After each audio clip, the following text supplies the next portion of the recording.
Time to talk about running backs, the key to fantasy football. Also wide receivers, tight ends, and quarterbacks, but certainly running backs. They are super important in fantasy football, and they stress me out. This is a tough position with a lot of incredible players, the best, most valuable players in fantasy football, but also a lot of busts, especially the last 2 years. We have not done a very good job with our first-round picks in running backs. Or maybe we can just blame the running backs. They haven't done a great job. I'm Adam Aizer with Dave Richard and Jamie Eisenberg. Yeah, I mean, McCaffrey and Barkley last year, for example, duds. And there were others later toward the back half of the first round that did not pan out. So I'm going to ask you guys, what do you think about running back this year? It's 2021, Jamie. How's running back looking to you? Looks great. Nobody's going to get hurt. There's going to be no problems. All the offensive lines are fantastic. The quarterbacks are throwing to their running backs all the time. There's going to be off the charts, record-breaking numbers for running backs this year. The quarterbacks are throwing to their running backs. It wasn't as important last year as it was in the past. You know, Dave, last year was just a bad year for running backs. Maybe we should just put that in the past. It was not a good year for running backs. Well, we had a couple that got hurt and a couple more that underperformed. So, yeah, that's kind of the story with running backs every year. It's a fragile position. These guys get banged up, and yet people recognize that it's hard to find good ones, and so they prioritize them. And I'm one of those people. And that's why when I get to round 4 of a fantasy draft and I'm looking for a running back, I go, oh, crap, there's nothing left that I really like. And because I get that way, and because I know I would feel that way in a draft, I put pressure on myself to get at least one really good one, if not 2, within my first 3 picks, just to have the chance of getting a running back that can survive the majority of the season, give me 20 fantasy points per game in PPR. I would take 11 or 12 in non, and just, you know, have somebody stable in my lineup that gives me a chance to put up fantasy points. It's the position among the flex positions, that means not including quarterbacks, that puts up the most fantasy points when you've got a great one. Yeah. Yeah. It doesn't even matter the format. The best players, I don't know if it's usually going to be 2 of the best players, 4 or 5 of the best players. They are almost always running backs. And that's why we're so drawn to them. And that's why McCaffrey is going to be basically the consensus #1 pick, even after only playing in a few games last year. All right. So we had Ben Gretsch on our show over a year ago, and he talked about the running back dead zone. And a lot of people really are starting to buy into this, Jamie, of beginning in round 3. Do we have a certain definition for the running back dead zone? I don't know if it's round 3. It feels like it's closer to round 4, or the guys going in round 4. You know, when you start to get to that Josh Jacobs, Miles Sanders, you know, and you can feel however you want about these guys, but this is just the range of guys.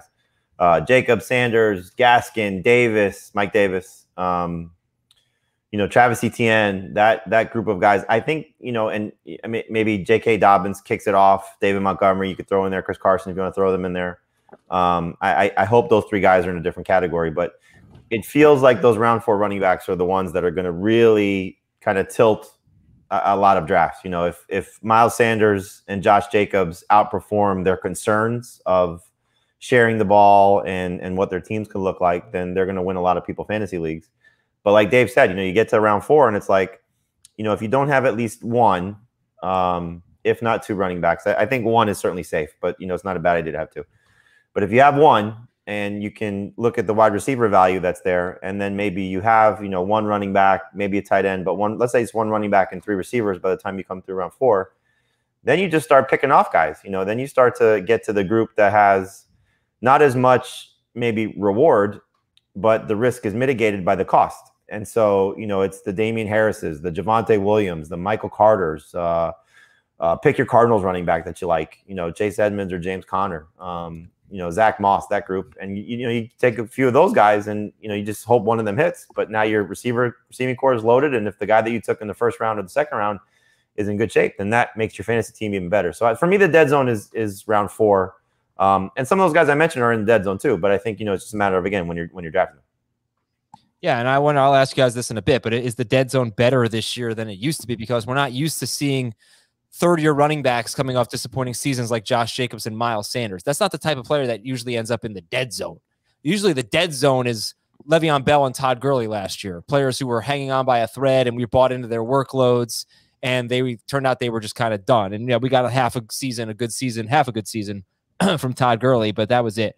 So we'll get back into that. But one thing you need to keep in mind when you're drafting running backs, according to Fantasy Pros PPR ADP, there are 14 running backs being taken in the first 2 rounds. There are 8 wide receivers being taken in the first 2 rounds. So, of course, when you get to round 3, the wide receiver is going to look better than the running back at that point. You're just deeper in the player pool at running back.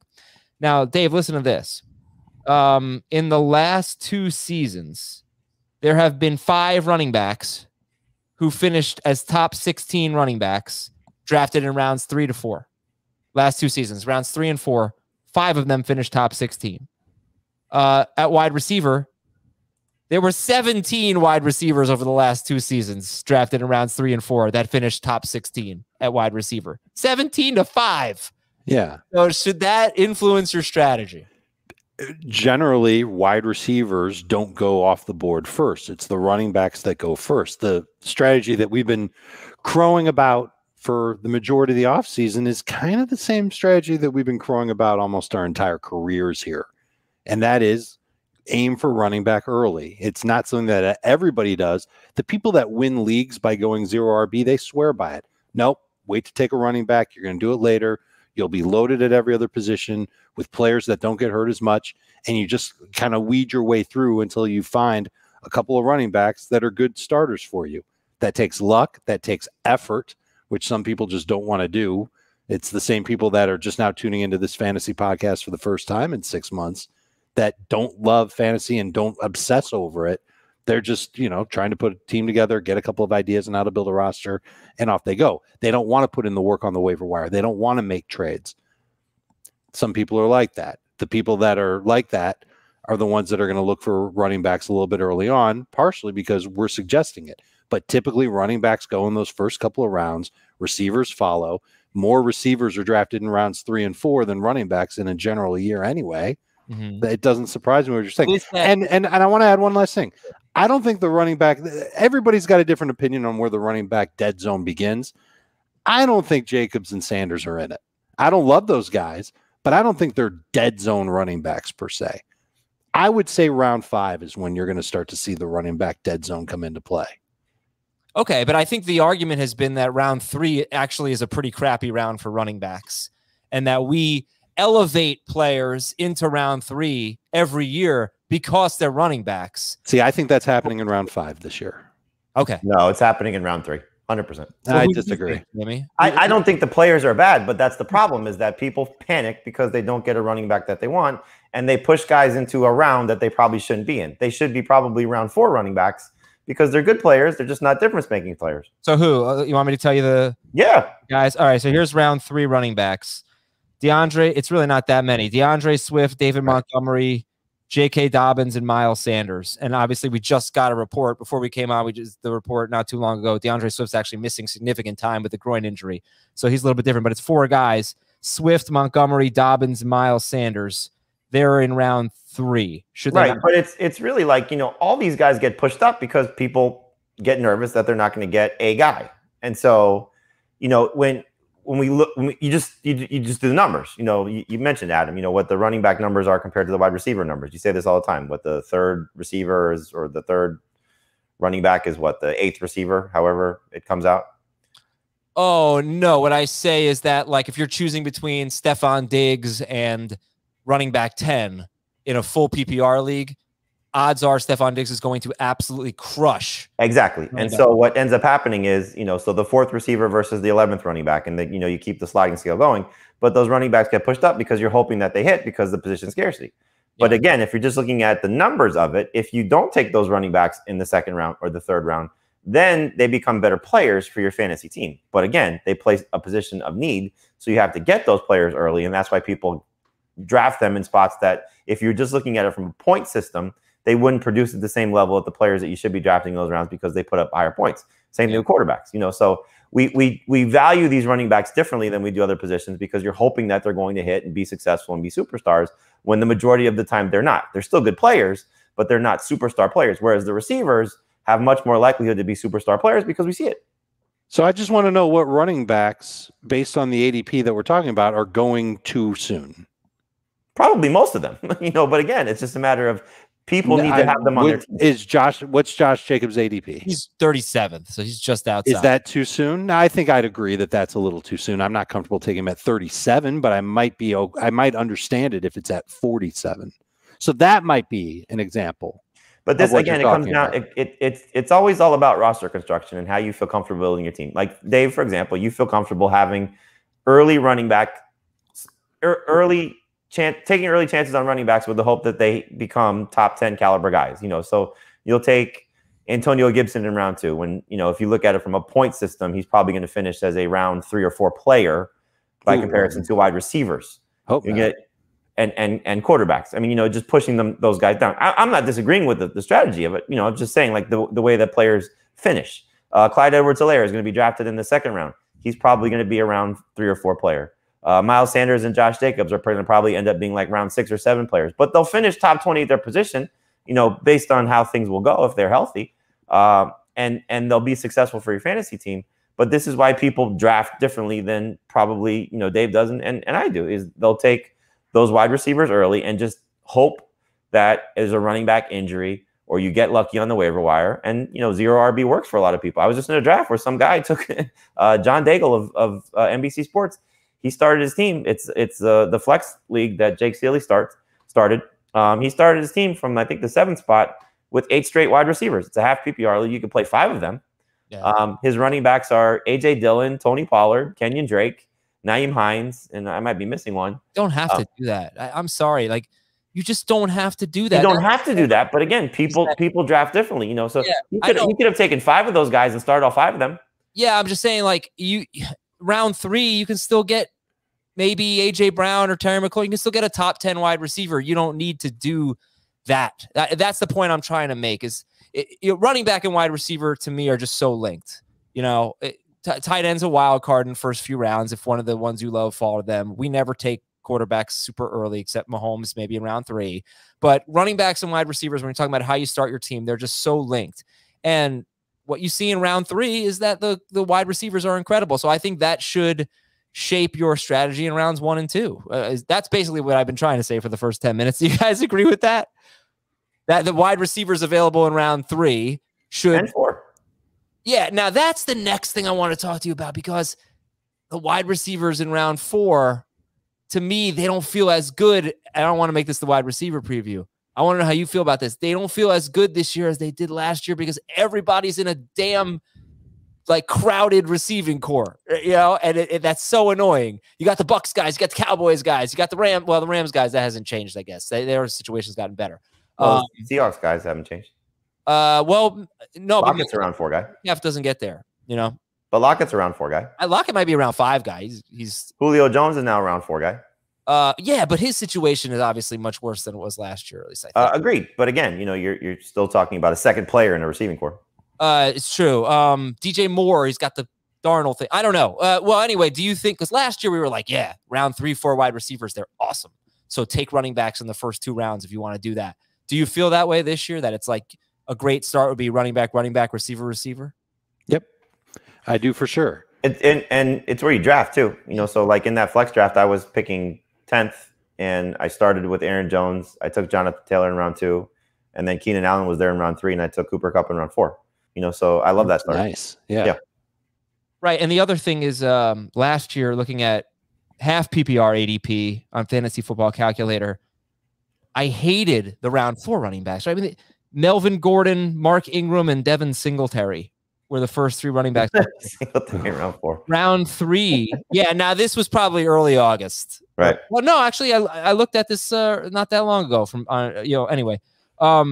Round 3 was Fournette, and that was before he was on the Bucks, right? Yeah. David Johnson, Todd Gurley, Le'Veon Bell, Jonathan Taylor. So the other thing, like, kind of, remember I was saying, like, the dead zone, it feels a little different this year because you have, basically my point, the running backs this year in rounds 3 and 4 feel a little bit better than they did last year, right? Yes. Yes. Yeah, it's that whole group of rookies from a year ago, the sophomores. Some of them, yeah. Swift and Dobbins. Edwards-Helaire is still in the second round. Gibson's in the second round. But they populated the position. It was such a robust class that it, and imagine we still had Cam Akers. So I guess you just swap in Darrell Henderson, who's probably going to end up with a 4th round ADP. But it's populated the position to a point where you supplemented this year with Harris and Etienne on the front end and back end of it. So it does make it better where you're not relying on those older players to have to carry your fantasy team. Thankfully people aren't drafting David Johnson in that range, Melvin Gordon in that range. That players would certainly fall into that category, but they're in some different situations. Right. So basically we've replaced like Mark Ingram and like the David Johnsons of the world and Devin Singletary with rookies and second-year guys and Josh Jacobs, and maybe even Myles Gaskin and Mike Davis, who might make their way in around 5. So with that said, does that make it like, what does that mean? What does that mean in terms of how you should draft running back if it seems like the first 5 rounds are deeper this year than they were last year? I think you have to look at a running back rank list, cull it to make it your own. So there might be a couple of names on my list or Jamie's list or Heath's list or Chris Towers' list that you might disagree with. Maybe you think Josh Jacobs is legit. Maybe you think that Clyde Edwards-Helaire is going to stink. But you make your list and then you make a big red line, and that's your dividing line. The more running backs you have above that dividing line, the more running backs that you're comfortable having, the longer you can wait to fill that position. And it might be in terms of like half of a round or 1 full round. But if you only like 12 running backs, you should probably strongly consider taking 2 with your first 2 picks, because once those 12 are gone, if you look at the Mike Davises and Darrell Hendersons of the world and it makes you go blah, then you're in trouble. You need to fill that position a lot sooner. But you might see value in Davis and Henderson, and we'll talk about all these guys, ETN, maybe even the Cardinals guys or James Robinson, and then you can wait a little bit longer. But it all comes down to just how risk averse you are and how willing you're going to make, how deep your list will be at running back. All right, so I just sent you guys Fantasy Pros ADP and PPR as of tonight, August 9th. I want you guys to make your first 5 picks based on ADP, within a few spots of what ADP is. Jamie, I'm going to give you the 5th pick, and I want you to make your first 5 picks. You can start however you want, but how could you see a draft shaking out in a way that you'd be happy? I don't see any scenario where I don't have the luxury of picking Ezekiel Elliott at 5, barring injury. I think those 4 running backs are so locked in. Whatever order, whatever format you're talking about, I don't see somebody taking anyone over McCaffrey, Cook, Kamara, and Henry in PPR, Henry over Kamara in non-PPR. Okay, so you take Zeke 5, and then what are you looking at in the next 4 rounds?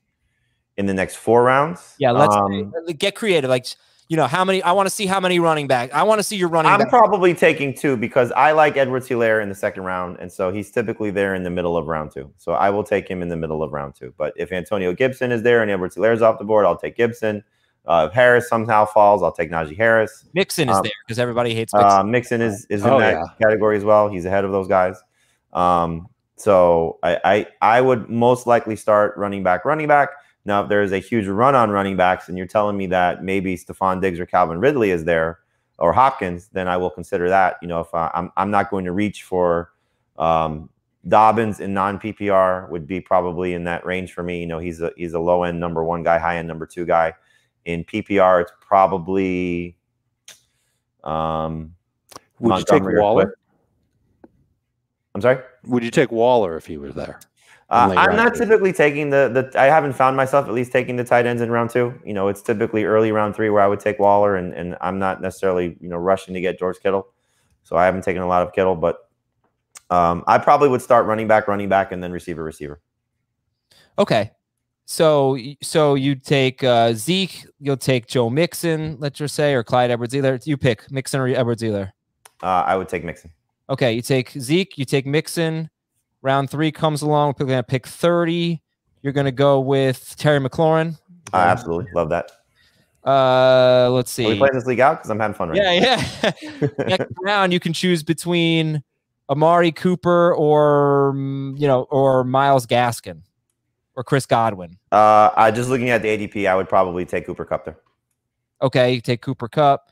And then in the next round, you're going to go with maybe Hawkinson. I'm just going to pass because I've already won the league with the first 4 picks. All right, great. Okay. Yeah, and then maybe you wait a little bit on running back, and then you get to like, who's your like? What are you going to do with your third? Who's going to be your third running back in this scenario? So you've got Zeke and Mixon. You've got who is your third round? McLaurin, Cooper Kupp. Yep. A lot of times you take Hawkinson. Maybe you take Kyler Murray or something like that. There. What's your third running back ideally going to look like in this type of team? I'll give you, not pick 5, but pick 10. What I did, so I went with Aaron Jones, Jonathan Taylor, Keenan Allen, Cooper Kupp. So similar type of players, aside from obviously Zeke, but you could make the case for Zeke and Aaron Jones being similar. So what I did was in round 5, Kareem Hunt was there, and I took Kareem Hunt. Okay. And I'm guessing Mike Davis and Myles Gaskin. Kareem Hunt in round 5. I'm guessing Mike Davis and Myles Gaskin were gone. Oh, no, it was round 6. In round 5, I took Kyler Murray. I apologize. There you go. See, I told you to take that. I like that a lot better. Yeah. As do I, yes. All right. But wait, sorry. I just want to follow up with that. Mike Davis, Myles Gaskin, and Darrell Henderson were all gone. They were all gone, yes. Yeah. Okay. All right, Dave. So now you're going to have like the 9th pick. All right. All right. Make me a roster. Tell me your running back strategy with the 9th pick in a 12-team league, PPR. I'm going to assume that the big 4 are off the board. I'm going to assume that Zeke and Aaron Jones are off the board. Will Austin Eckler be there? Eckler, according to average draft position, will definitely be there. That's who I'm targeting. That's who I'm looking for in a full PPR league at 9th overall. All right, now let's put it to the test here because, like I said, your next pick is going to be someone in the Najee Harris, Mixon, Gibson range, or Stephon Diggs, DeAndre Hopkins, Calvin Ridley, who, like I've been saying, they are probably most likely scenario is that they crush the running back you take. What are you going to do? But I know that the running backs that are going to be left for me in round 3 won't be to my liking. That's going to be the start of the group of the Chris Carson, Miles Sanders. I would be okay if it's Carson. I would take Carson there. I would not be happy if it's Miles Sanders that's there.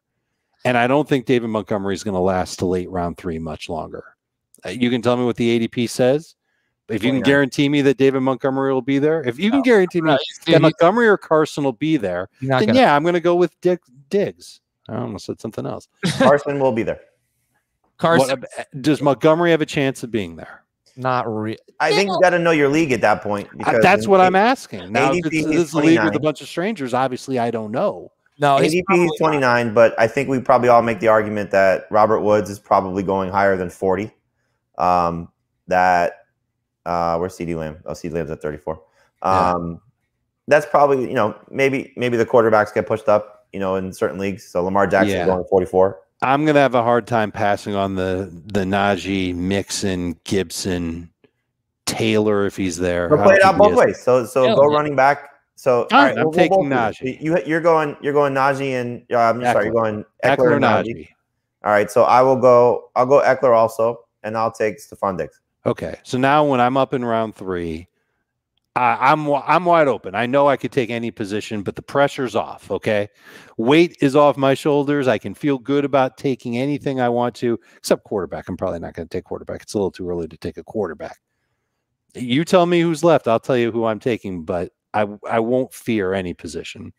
Okay, 34th overall. You've got Allen Robinson, CeeDee Lamb. You can't get Allen Robinson. That's 33. All right. Yeah, don't give me Robinson. Let's be fair. CeeDee Lamb, Miles Sanders, Carson, Josh Jacobs. I think he does have the 33rd pick though. Yeah, he has the 33rd pick. Oh. All right. So you're looking at Allen Robinson, CeeDee. But again, I don't think Robinson's there in most situations either. Yeah, depends. Josh Allen's off the board. Okay. All right. You know what? Forget it. No Allen Robinson. Fine. Lamb, Miles Sanders, Chris Carson, Josh Jacobs, Evans, Woods, Julio, Cooper, Godwin. You know the group. I'm probably I might be tempted to take Julio. I would be a lot easier to say that if he were healthy and practicing right now in Tennessee. Lamb would probably be next up for me, and then Chris Carson would be third on the list. But if I had taken Diggs, then this would obviously be Carson. No, you didn't take Diggs. Jamie did. I know, right? I'm saying I'm telling you who Jamie's taking. All right, great. And I don't blame him for it. Give me 2 picks. So you've got Eckler, Najee Harris, and CeeDee then Lamb. CeeDee Lamb. You know, maybe I get Lamb and Julio. Great. You just got Lamb and Julio. I'm loving it. All right. Jamie, what about you? You know, I probably would lean Carson, knowing that if I take Carson there, I still have the opportunity just based on the players that we're looking at here of Robert Woods, Julio Jones, Amari Cooper, Chris Godwin. You know, so that makes it a lot easier to say I'll hopefully get one of those guys. But if you tell me that Chris Carson's gone, then I'm just going to lean into taking receivers and just, you know, take my chances with Eckler and 3 receivers to start my team. Just for full disclosure, who's the next best running back that's there after Carson? Myles Gaskin would be the one for me. And you wouldn't take him in this spot or in round 4? I wouldn't take Gaskin ahead of those receivers, no. Okay. You know, I don't see. This is, I think, where people fall into this trap, and this is where the dead zone becomes a problem. Is you say, okay, I've taken my 1 running back, I've taken 2 wide receivers now. Oh my gosh, I have to get a second running back. And you know, like the same thing that happened to Adam on our last live draft. You know, where you started with your McCaffrey, Hopkins, Mahomes, and you were saying, and again, that was non-PPR, but you were saying, oh, I have to get a second running back. Whereas if you had just maybe leaned into not taking the second running back and getting stud receivers or the tight end there, then your team looks a little bit different, you know. So yeah, maybe, but it's a non-PPR league. I think you got to be sure, and I get that, but you know, like I think you took Javonte Williams over some pretty good receivers, and I think that's where like, and it's a natural feeling, you know. People, you said this, Adam. You come back from, you take a step back from your draft and you say, ugh, that second running back looks awful. But then when you go, I have the number 1 quarterback, or I have the best 3 receivers in the league, or I have the best tight end in the league and the best, you know, secondary situation, whatever it may be, quarterback, you know, number 1 running back, whatever. That I think is just a better situation overall than reaching for somebody just because you feel you have to fill that spot. All right, let me focus it back here to the decisions that you might have to make on draft day. So if you have kind of a late pick and you go running back, wide receiver like Jamie did, and then you say, all right, you know what? I'm actually going to take 2 more wide receivers. I don't love any of the running backs here. So now you've got your first round running back. It's Austin Eckler. You got Stephon Diggs. You got CeeDee Lamb. And you got Julio Jones. And you just love your team. And I mean, are we talking this? You'd only do this in a 3 receiver league? Would you even do this in a 2 receiver plus flex? I would do it in either either receiver league plus flex. Absolutely. All right. So then with your 5th round pick, you know, the wide receivers you could have Jamar Chase, Brandon Ayuk, Kenny Golladay. The running backs you could have James Robinson, not Darrell Henderson. That's Henderson won't make it there. James Robinson, Chase Edmonds, Javonte Williams. So which group is stronger there with a late pick, your 5th and 6th picks? Is that James Robinson, Chase Edmonds, Javonte Williams, or Jamar Chase, Brandon Ayuk, Kenny Golladay? It's a pretty crappy group of receivers with what the reports are on Jamar Chase right now and what Kenny Galladay's situation is. You know, I would much rather come away with the 3 receivers and Eckler and then take a chance on like I would actually put Michael Carter in this group, and I think he belongs in that group of running backs, and I would actually put Damian Harris in that group as well. So I would probably, at this point, if I had gone 3 receivers and I don't want to go quarterback or tight end, you know, let's say Hawkinson is gone and the top 5 quarterbacks are off the board, I would take a chance on 2 running backs that are probably still in the dead zone if you want to, you know, depending on how far you expand the dead zone. But 2 running backs that I like in this, you know, Kareem Hunt might be in this range as well, depending on how he falls. As opposed to saying I take, you know, Gaskin and then those other receivers. Yeah, but there's another option that Adam didn't give us, and that's tight end. And then there's another option after that, and that's quarterback. What's left at those positions? Is there somebody there that I can take that will fill a starting lineup spot for me where I don't feel like I'm reaching like I would for a Carter, a Hunt, a Damian Harris? I can't take Damian Harris in round 5. And non-PPR, I might be able to take him in round 6, but I think that's just the definition of going after a running back at too soon of a point in a draft. And we might say the same thing about the receivers that we were talking about. But this is round 5 and round 6. At some point, you have to take some running backs, you know? Oh, sure. But like the whole point of the running back dead zone doesn't just start and then flow through the rest of your draft. The dead zone stops at some point. And there are running backs left when the dead zone is over that you go, okay, I recognize that these guys are flawed fantasy starters, but they do have potential. I know what types of things that I want to look for in those types of running backs based on my league scoring system, and they actually turn out to be decent values by the time you draft them. That's when you can say, okay, I will take a chance on A.J. Dillon, who's his upside is obviously tied to Aaron Jones, but even when Aaron Jones is healthy, maybe he plays the 9.1 touches per game that Jamal Williams had last year. There are so many guys that are not just lottery ticket guys.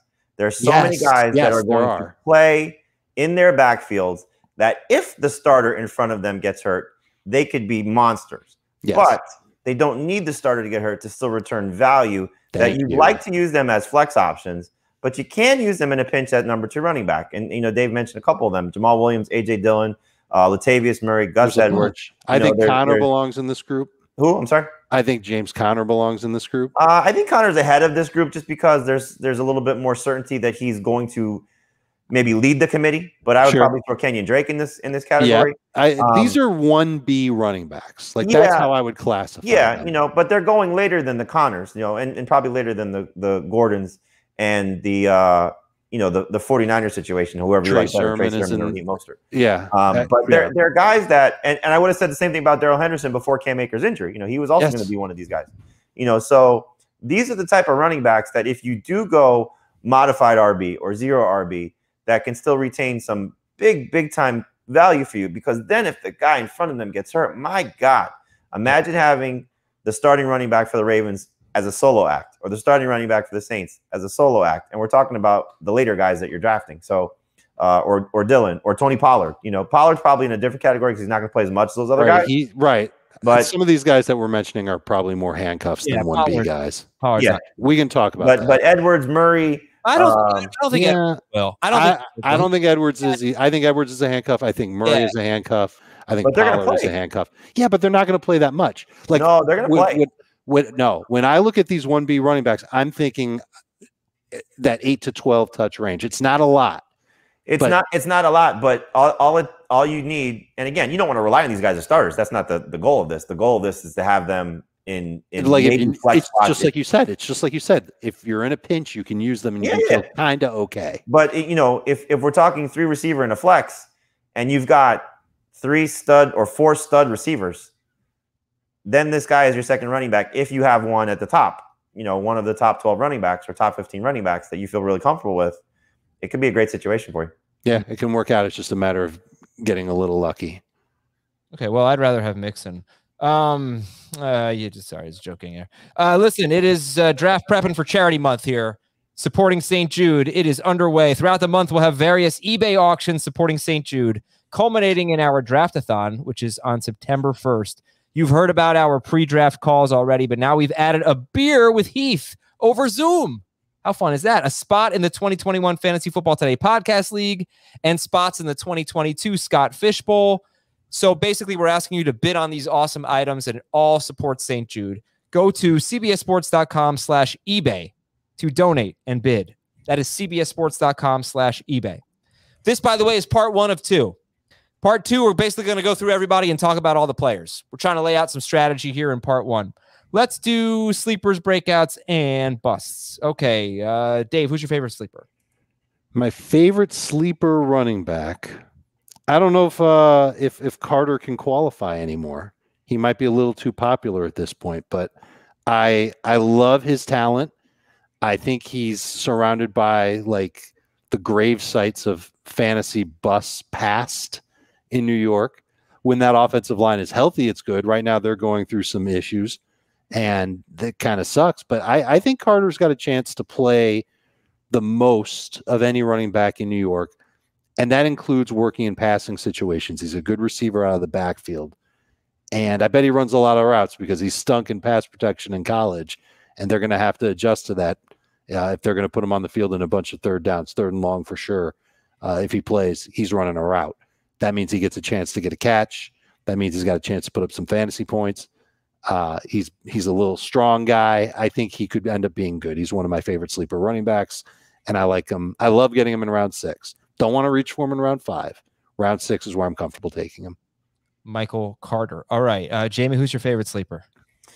Another guy that falls in that category of someone who's going to play and is an injury away from being a star for me, and I take him in almost every draft, is Darrell Williams. I love the Chiefs offense, obviously. Who doesn't?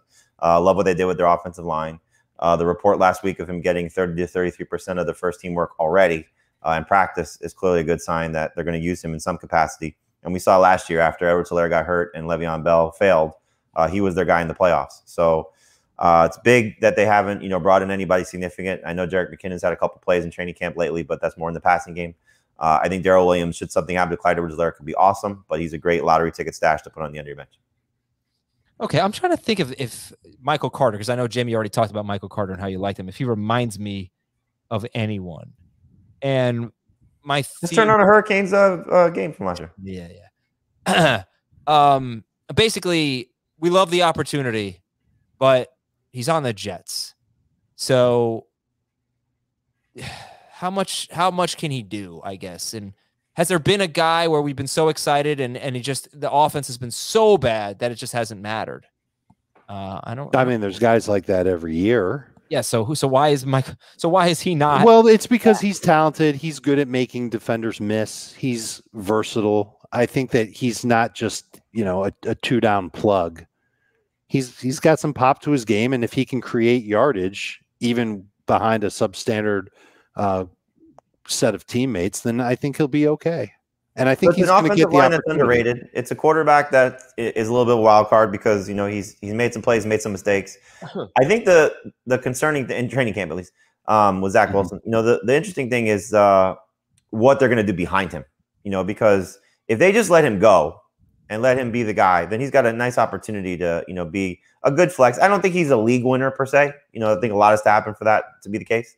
But Ty Johnson's been getting a lot of run with the first team offense lately, or at least some run with the first team offense. Tevin Coleman's going to get in there and have an opportunity. Is LaMichael Pirine going to get in there and have an opportunity? That's where I think it becomes an issue. Like if this is going to be a committee backfield, then Michael Carter's probably getting overdrafted in the 6th round. And I agree with Dave. I would take him in the 6th round all day. It's just a matter of how much work he'll get to separate himself. It started to look that way. I hope it continues to be that way, but Michael Carter right now, just looking at the Fantasy Pros ADP, is the 30th running back off the board. To me, that's great value. Yeah. All right, let's go breakouts. Jamie, who's your favorite breakout? I'm going to go back to Antonio Gibson. He's somebody that I love. Loved him last year. I like the fact there was a report today that he's playing in their hurry-up offense, taking J.D. McKissick's role. So expanded game, full offseason for a guy converted wide receiver. He's somebody that I think you can see, people being a little skittish of because of McKissick, and I think that's going to work in your favor if you plan to target him. So I think he's a round 2 pick. I think he's got top 15 upside. So better offensive line, better quarterback play than they had a year ago. I think it's going to be a big year for Antonio Gibson. For the record, he's a running back turned wide receiver turned running back. And I they didn't use his receiving skills enough last year. And I think they can improve on that. They didn't give him a lot of run last year. I think he can improve on that. Like there's a big step that can be taken here for a guy that scored double-digit touchdowns and might be able to do it again. It wouldn't surprise me in the least if we were talking about drafting him in round 1 in 2022. I've struggled with it because people really like Antonio Gibson. I mean, he might creep close to the first round. He's not going to make it into the first round this year, but he did in that flex draft. You know what'll happen if people just if they don't buy what's going on in Pittsburgh. Turn. So 12, 13. Sure, but if people don't buy Mixon and people don't buy what's going on in Pittsburgh and they're nervous about Saquon and Jonathan Taylor, this is who gets pushed up, and this is the guy who goes in late round 1. All right, look, I'll just push back because he shouldn't go in round 1. Yeah, but he shouldn't go over the first 5 receivers, in my opinion, which would be nobody's taking over Adams and Tyreek, but then it's some order of Diggs, Hopkins, Calvin Ridley, right? I mean, that's usually the top 5. Sure. Are you taking Gibson over them? I'm talking. I'm taking him over 4 or 5. I'm taking him over all 3. Wow. All right. I drafted him in a league last month only because you guys have so much faith in him. So I trust right, but that's a problem. I mean, you're looking at him in the 3rd round. So. You're looking at it's not a problem. An offense that has featured their running backs to such a high extent in the passing game with Scott Turner and what he's done. in the past. Yeah, but okay, I know what you just said about the 2-minute drill, but they don't call it the 2-minute drill. I don't think it's just specifically 2-minute drill. It's the passing, the up they call it their turbo set. Offense. All right, right. So they're hustling. Is he just fading? Because I think McKissic has to basically fade away for Gibson to live up to a top 15 draft pick.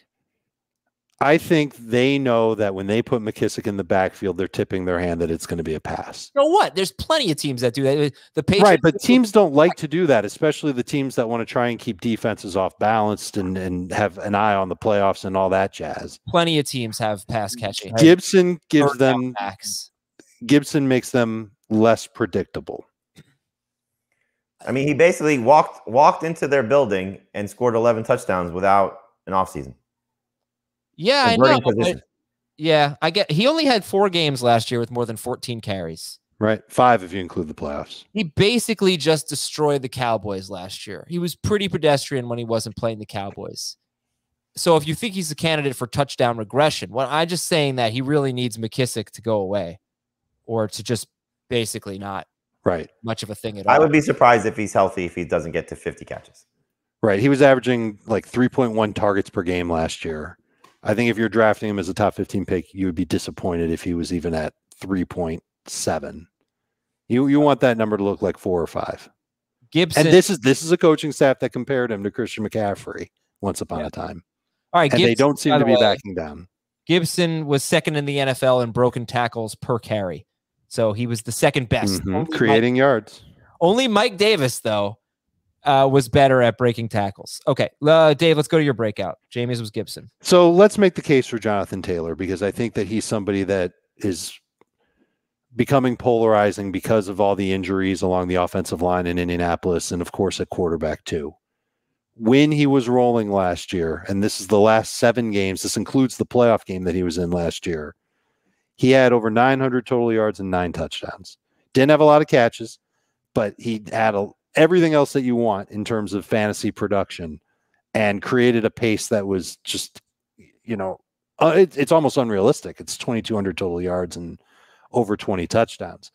We know that the offensive line, if the Colts are lucky, they'll be close to full strength to begin the season. But maybe by the time they get to like week 6 or so, that offensive line should be pretty good. And at least that's the hope. And if that's the case, then I know that not having, somebody like Carson Wentz at under center is a bit of an issue, but the offensive line matters more to me. And Taylor's healthy right now. That's a good thing too. I think that this offense will flow quite a bit through him. They'll do the best they can with the offense they've got. And when you need him at midseason at the end of the year, he'll give you his best production yet. And he'll get you through the first few weeks, provided he stays healthy. All right, what does a breakout look like? Jonathan Taylor has to finish top blank to be a breakout. 5. All right, so then let me just tell you, in full PPR, and I've said this last week, but for those of you who weren't listening, there have been 4 running backs who have finished top 5 in full PPR on an offense that ranked 20th or worse in scoring in the last 3 seasons. So it's more than 1 a year, 4 in the last 3 seasons in basically a bottom 10 offense or close to it, and in top 5 running back. The problem is all of them had at least 54 catches. They ranged from 54 catches to McCaffrey 116 catches. So Taylor actually on his 6-game stretch was on pace for 37 catches, and that was in 16 games. Not that bad, but it's not 50. But it's not 54. Right. Yeah, right. So that's just something to keep in mind. If their offense is going to stink, he probably needs to be involved in the passing game. I can't see him getting there, though. That's the problem. You can't see him getting to 54 catches? No. I don't Not think unless Jacob Eason turns into Alex Smith. Not unless Nyheim Hines goes away. How about 40?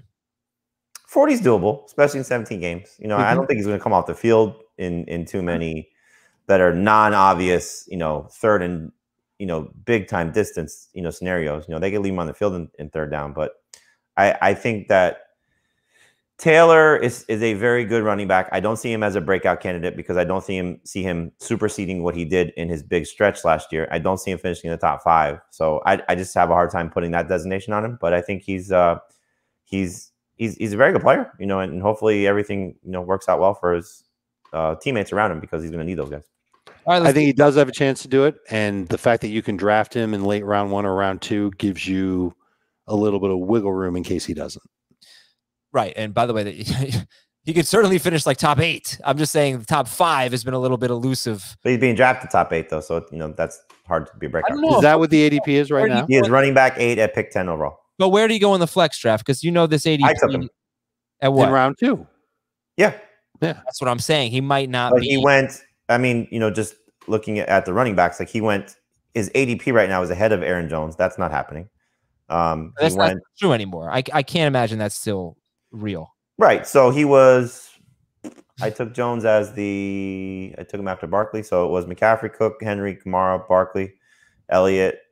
Then I took Aaron Jones. That's how many running backs? 7. 7, sure. We'll call it 7. And then Gibson and Chubb went ahead of him. All right. In the last 4 days on NFC, he's RB8. So we'll just say that. Yeah, I mean, that's where he should finish. Let me just point out one other thing, and this is for everybody that doesn't draft Jonathan Taylor. First 5 games of the season for Indianapolis: Seattle, the Rams, the Titans, the Dolphins, the Ravens. It's tough, and their offensive line won't be great.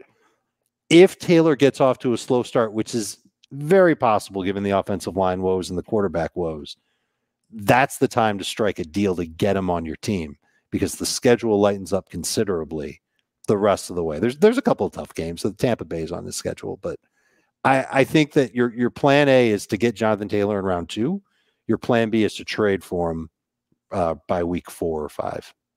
Okay, let's do a bust here real quick, and then we'll take a break, and then we'll look at ADP for the first, at least 1, maybe hopefully 2 rounds, and we'll finish it up on tomorrow's episode. All right, Jamie, a bust at running back. I mean, Miles Sanders is an easy one for me. Just the scenario of what this running back group can look like for Philadelphia. When you're talking about giving maybe Boston Scott some first team looks, giving Kenneth Gainwell some passing downs work. Miles Sanders struggling in camp right now, dealing with drops and some fumble issues. Jalen Hurts not having a big season. So Sanders right now is going at the end of round 3. I wouldn't touch him until round 4 at the earliest. He's going as the 18th running back off the board. I don't think he's a top 20 running back this year. So I love him as a player. I think if they gave him an opportunity to be a featured guy, he could be very, very good with the offensive line getting healthy. But it just feels like it's going to be a bad situation for him with all the other guys in that backfield. Okay. Just would you take Darrell Henderson over Miles Sanders? Absolutely. Dave, would you? I'm not there yet. All right. Who's your bust, Dave? It's Jacobs. Just because I think his ADP is too high. The one that you sent us on NFC, or not NFC, this is Fantasy Pros ADP, is right at the end of round 3. I'm far more comfortable taking him toward the end of round 4, if not round 5. I feel like the messages are too clear from the actions of the coaching staff this offseason. They bring in Kenyon Drake. They gave him a decent amount of money. They talk about how good of a pass catcher he is. They reshape the offensive line. They bring in some speed. They're going to try and cultivate speed at wide receiver with Ruggs. They did bring in speed with John Brown. I'm worried that there are too many things that could hinder Josh Jacobs from matching what he's done the past couple of seasons, which is 1,300 total yards and a decent amount of touchdowns.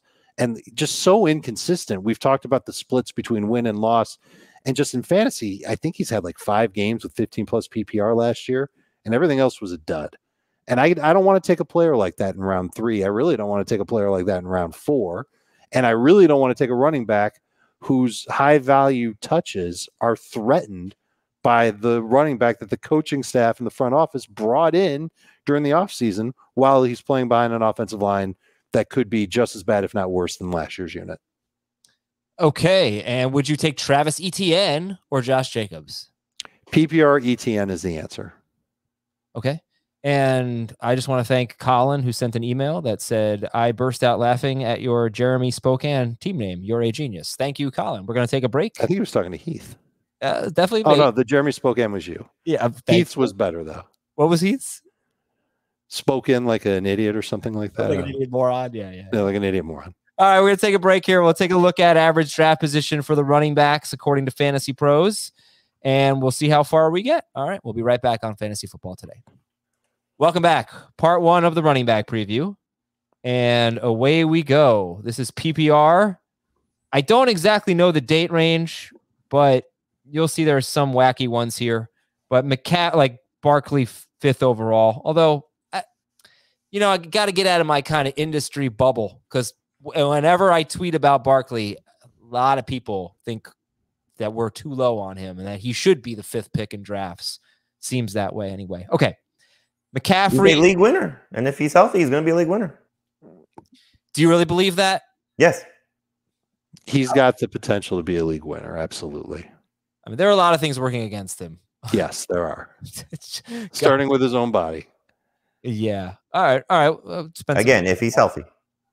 So McCaffrey and Cook are 1 and 2. Easy calls. Yes. In PPR, I think so. Non-PPR, I would take Henry ahead of Cook in non-PPR. Okay. In full PPR, just in case you're wondering, Cook versus Henry, Derrick Henry rushed for 2,000 yards last year, and Dalvin Cook outscored him by almost, I think, 4 points per game. Definitely, I think it's 3 points per game in full PPR. He also outscored Henry in half PPR per game. Henry's 3, Kamara's 4. They actually have basically the same exact ADP. So who do you guys go with in full PPR at pick 3 and pick 4? Kamara first. And then Henry. You have to. Kamara. I mean, I was looking at his touchdown log today. He scores a lot of touchdowns from in, like very close to the end zone. 5 yards or closer on, I don't know, 80% of his touchdowns in his big touchdown seasons, 2018 and 20. And they've been and by the way, he's never had more than like 53% of the carries inside the 5-yard line. So it's very obvious that the play calling really favors. They run the ball when they get in deep. But anyway, they've been a top 5 offense every year for Kamara. So I just said there's a path to being a top 5 running back, even on a bad offense, and you got to catch the ball. Kamara will. But this is going to be his worst offense. The Michael Thomas injury, 2 things. Makes the offense worse. But on the plus side, he averaged like 7 catches per game without Michael Thomas. He was good at like record setting. So I don't know. What I'm saying is I see the opportunity for a lot of catches, but I see the opportunity for a bad offense to slow down Alvin Kamara.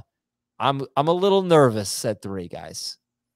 I think a lot of people share that sentiment. It's the potential of a bad Jameis Winston, which we've seen many, many times.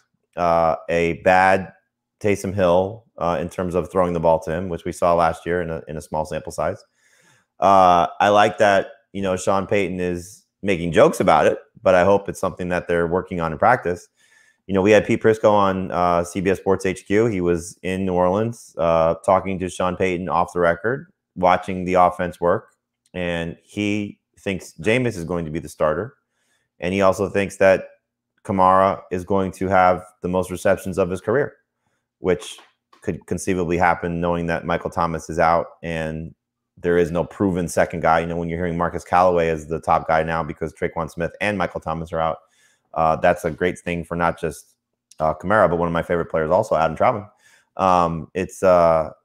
It could be a huge year for him. And so if the touchdowns regress a little bit, but he makes up for it maybe with a few more catches and gets to 90 catches, my God, PPR, he could be an absolute superstar and could be the best player. I know Chris Towers has him second on his draft board, so he might be better than Dalvin Cook and Derrick Henry. Okay. And but there are flaws. I mean, there's certainly flaws. Right. And Henry would be an easy 4 for you guys? I struggle a little bit in PPR with Zeke just because I think Zeke's going to have a huge bounce back season, but it's hard to overlook what Henry has done and should continue to do. Like I have the 4th pick. Our draft order was just set in a PPR league, and I'm assuming it's going to go those 3 guys. I would like to get Kamara at 4. I would be thrilled with that, but I share a team with my brother-in-law. I'm sure we're going to take Derrick Henry. He's not your brother-in-law. He's your wife's brother-in-law. That's okay. So so let's say I'm just nervous about Kamara or Henry, and I want to say, all right, I'm going to take Devontae Adams because he may not score as much as Kamara and Henry if they hit, but he's so much safer in full PPR. It's hard to say that when you just scored 18 touchdowns. Right. Right. Well, look, if we thought he was going to outscore them, we'd probably take him, right? But isn't this where we bring up Kelsey? Why would you take Kelsey? Exactly. Kelsey has been around 300 fantasy points in 2 of the last 3 seasons. And that is a spot in full PPR. That is a number that about 3 running backs per year hit. 4 maybe, something like that. Now the best ones blow that away. But like what I'm saying is, if you feel like Kelce and Adams are bust proof, is it okay to take them 3rd or 4th? Yeah, if you feel a certain way about Zeke and Aaron Jones should be in the mix, and you're scared off by Henry's back-to-back years with over 400 touches, and you disagree with the notion that he's not human, then yeah, Kelce and Adams are the epitome of safe picks in round 1. You should when probably people put say, Mahomes there too. well, you could. I But didn't do that because I can't. I know we would never do that, but I would legitimately consider. I get it, because Kelce has been number 1 in PPR points per game 5 straight years. Adams, I think, has been number 1 or number 2, 1 or 2 of the last 3 years. They're awesome. They're safe. They've got high floors. They shouldn't hurt you like a running back that you draft and then underwhelms or gets hurt would hurt you. But you wouldn't do it. I wouldn't do it because I want the running back that I think has the chance to be RB1 by the end of the year. All right, moving back to ADP, Barkley is 5 and Zeke is 6. We know Jamie likes Zeke 5. Nobody likes Barkley 5 right now. Dave, who do you like? Not far off though. Okay. He's a little far off for me. I would put Saquon there if he never tore his ACL. How do you explain last year then? The offensive line is better, and that I believe that Saquon Barkley would see a higher target volume from Daniel Jones. Well, who do you actually have 5th? I have Zeke 5th. Oh, okay. Okay. Sorry. So who's 6th then? Aaron Jones. Jamie? Same. But that's, I'm starting to get Barkley right there. Really? Okay. So, all right, then let's take a look at ADP and we'll just go by that instead of your rankings. So Barkley 5, Zeke 6, Nick Chubb 7 as RB7, not overall in full PPR. I can't believe No, it's that's a pick where people are taking the talented, one of the most talented running backs, and they're ignoring how fantasy football scoring works. Right, because per game he was like around 15 or 16. He was good, but he wasn't. No, he was 9th in full PPR. Right. No. I'm saying fantasy points per game. He scored somewhere in that 15, 16 PPR point per game. No, 9, wasn't he? Yeah. I'm talking about the actual points he scored, not where he finished among running his total backs. points. Yeah, but he missed 4 games. Right. No. He's saying he scored 16 points per game. Oh, 16 points per game. I'm sorry. Yeah, and he finished. Who's on first? Yeah, right. He was RB9, but it's a little. He barely played the Dallas game, so he would have been about 18 points per game in PPR. But it's such a great year for Chubb, and he was 9th per game in PPR. So in a full PPR league, it's just you shouldn't take him over Eckler. You shouldn't take him over Aaron Jones. Right. It's true. Okay. So it's Chubb, then it's Jonathan Taylor, Austin Eckler, Aaron Jones. Is Taylor at the back of that group now? Yes. Yeah. Taylor or Chubb? Chubb. Sam. Eckler or Aaron Jones? Jones. I have Jones a spot ahead of Eckler. Why not Jones 5th? He has been a top 5 running back 2 years in a row. We are figuring a bump in the passing game production for him with Jamal Williams gone. Why not Aaron Jones 5th? Because I'm worried about a downgrade in touchdowns for him. It wouldn't make sense for the Packers to have A.J. Dillon on the sideline when they've got 1st and goal from the 3 and they hand off to Aaron Jones. Now, they did last year, though. Right. They did, because Dillon was a rookie last year. Dillon was 3rd on the depth chart for them. And I think they might want to save Jones for that passing downs role. So he might get an uptick in targets and catches, and that's obviously great, but he could see a slide in touchdowns. And I think Zeke's got a little bit more upside in both catches and touchdowns that puts him ahead of Aaron Jones. If Dak's shoulder injury lingers close to the season, I'll put Aaron Jones out of Zeke. Yeah, look, one of the things that I struggle with as a host is repeating things that I've been saying for the last 5 months, but I know we've got a lot of new listeners who haven't heard any of it. Ezekiel Elliott has been, I would have to say, a much worse running back the last 2 seasons of his career than he was at the beginning of his career. Aaron Jones, on the other hand, is, by all accounts, I mean, he's one of the best running backs in football. I would have to say that he's a better running back than Zeke right now. So I think you're right. The one thing that you got to hope for is that, renewed interest in his conditioning for Zeke. Yeah. Helps this year. Renewed motivation, for coming off a bad season in general. Everybody around him renewed motivation, so not that the Packers guys don't have that and that Aaron Jones doesn't have that, but, Dave's point is very valid about A.J. Dillon getting a bigger role in the run game. And if Aaron Jones doesn't take a significant step forward in the pass game, and he's been very good, and you pointed this out time and time again, Adam, when Devontae Adams has been hurt, when Jamal Williams hasn't been there, the uptick for Aaron Jones has been fantastic. They throw to their running backs all the time. Aaron Rodgers has done that many, many times throughout his career. Hopefully that's the case for Aaron Jones. So, it's I think once you get past those first 4 guys, because again, I do think they're going to be locked in. There's going to be some different drafts where they're not. But once you get past Henry and Kamara, if you like Aaron Jones more than Zeke, I think Heath does. I think Heath has Aaron Jones over Zeke, if I'm not mistaken. You can certainly take him. They're neck and neck for me, and I think Barkley is creeping his way back into that conversation too, just because you saw what he was able to do once upon a time, and the hope is that he can get back to that level again. He is third, but he could easily be in that conversation. I wonder if this is the year that this changes, but I always screw up this stat. Every year that Matt LaFleur has been a head coach or an offensive coordinator, a running back has been second on the team in targets. I'm pretty sure. Maybe second on the team in catches. It's been Gurley. It's been Dion Lewis and Aaron Jones. And so I think it's 5 seasons. Maybe. So who would it be this year? Cobb? No, I think it's probably Rodgers. I think it's probably Roger. I think it's probably Aaron Jones. I would agree with you, but I mean, who's the one that could ruin that? Cobb? I would say Roy Rodgers. I think. Oh, boy. I think it would be a dark horse thing where he's just better than we imagined, and Randall Cobb is like old and just on the team for fun. And I think if Cobb gets hurt, then maybe you've got a shot there. Now, Cobb's going to start the year, but remember that this is still a team that you could say Matt LaFleur is calling the plays. Aaron Rodgers is going to decide where the ball goes when he passes. I just want to bring that up because it's a point in Aaron Jones's favor. All right, I think we could stop there because now, with Eckler, we'll talk about him tomorrow.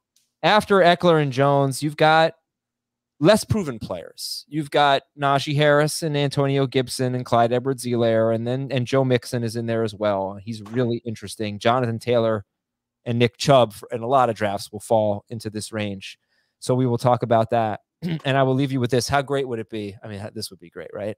If every time A.J. Dillon scores a rushing touchdown and Aaron Jones fantasy managers are so mad, we play the Dillon, you son of a sound right? Come on, Dave. Come on. Predator? Come on. Arnold? I'm familiar with the movie. Get to the chopper. You son of a... Come on. All right. What's the matter, Dave? CIA got you pushing too many pencils or something like that? We're out of here, everybody. Thanks for How many more obscure movie lines are you going to... It's Predator. Come on. Did you memorize the movie?